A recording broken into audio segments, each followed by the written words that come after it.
महाराष्ट्र के अमरावती से सांसद नवनीत राणा ने एमआईएम के सांसद इम्तियाज जलील को चैलेंज किया था कि अगर आप में हिम्मत है तो महाराष्ट्र के अमरावती से चुनाव लड़कर दिखाएं। इस पर अब इम्तियाज जलील ने पलटवार किया है और कहा है कि आपके जैसा बोग सर्टिफिकेट मुझे भी निकाल कर दे तो मैं चुनाव लड़ने के लिए तैयार हूँ।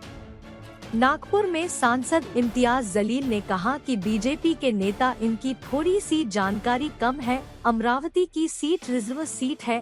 अगर नवनीत राणा अपने जैसा बोगस सर्टिफिकेट मुझे भी बना कर दे देती है तो मैं अमरावती से चुनाव लड़ने के लिए तैयार हूँ।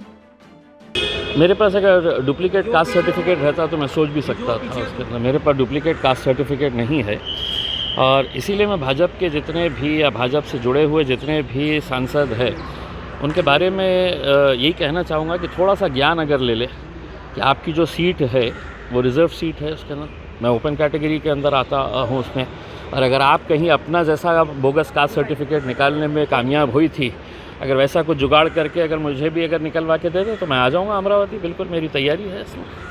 हकीकत ये है कि लोग बहुत त्रस्त हो चुके हैं और विशेषकर मैं महाराष्ट्र की अगर बात करूं तो मैं समझता हूं कि पूरे हिंदुस्तान के अंदर सबसे घटिया राजनीति अगर कहीं देखने को मिल रही है तो वो दुर्भाग्यवश मेरे महाराष्ट्र के अंदर देखने को मिल रही है, जहां पर रात में एक आमदार सोता है एक पार्टी के अंदर और सुबह उठता है तो वो दूसरी पार्टी के अंदर नज़र आता है इसके अंदर।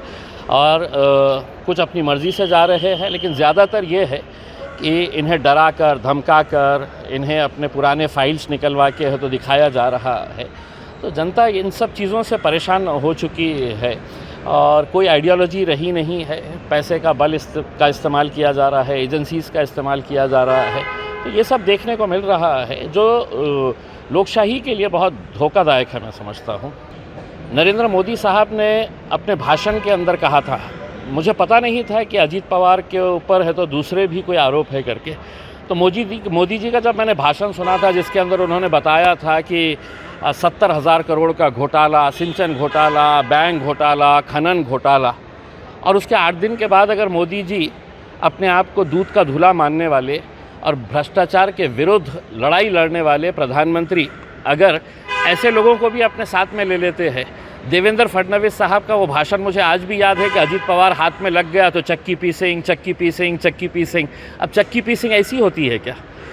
तो अगर आप जो आ रहा है सबको ले लो, तो आप जो अपना दावा करते थे बीजेपी या पार्टी विद अ डिफरेंस, तो आपकी डिफरेंस समझ में आ रहा है, लोगों को भी समझ में आ रहा है, लोगों को दिख रहा है।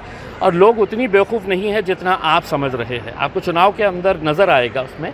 ठीक है, सपना देखना हर एक की ख्वाहिश रहती है। मैं भी दावा कर सकता हूँ कि मैं 300 सीटें जीतने वाला हूँ करके उसमें, लेकिन हकीकत सामने आ जाएगी। ये अवैसी साहब ने घोषणा किए थे कि वो 4 सीटें लड़ेंगे करके उसमें, लेकिन अब जो समीकरण बन रहा है हो सकता है कि हम ज़्यादा सीटें भी लड़ें करके उसमें, क्योंकि हम जहाँ नहीं जाना चाह रहे हैं वहाँ पर हमको राजनीतिक पार्टियों के अंदर ऐसी उथल पुथल चल रही है, तो वहाँ पर भी हमको मैदान साफ नज़र आ रहा है, तो वहाँ पर भी जाएंगे।